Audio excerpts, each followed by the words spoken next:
So let's take a look at what the Bible really says about angels. First of all, how do they appear? What do they look like?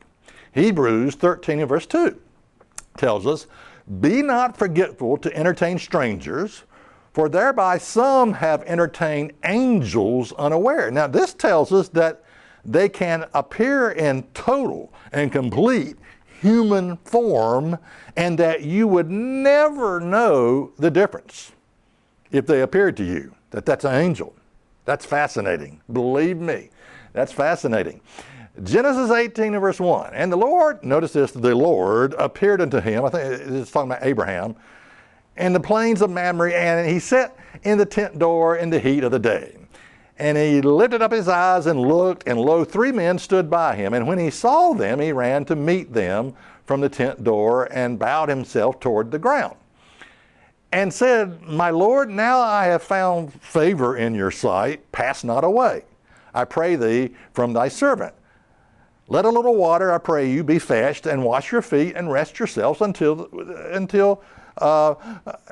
under the tree." In other words, take a break. Relax, okay? "And I will fetch a morsel of bread and comfort ye hearts, and after that you shall pass on. For therefore are you come to your servant." And they said, "Okay, go ahead and do it."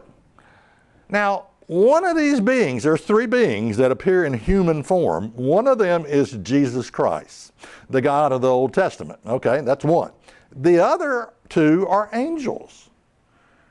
This scripture clearly identifies the Lord came to Abraham. Okay, one is Jesus Christ, the other 2 are angels, and they appear totally in human form, and they eat a meal. I think that's fascinating. Now, another thing about angels that you need to know is that they are a created being. God created these beings, and he created them spirit beings. Now, what is a spirit being? Well, spirit basically means they're not like us. They don't depend on, blood coursing through the veins and the heart beating and all that. They are spirit. They are immortal, okay?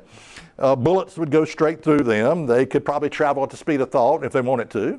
And they can be invisible. That's another thing about spirit beings, which would probably be their most common form, and that is to choose to be invisible. Okay, an angel could be at your church service, but they don't need an empty chair.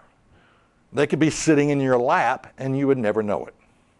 Check us out on the web at isthatreallyinthebible.com.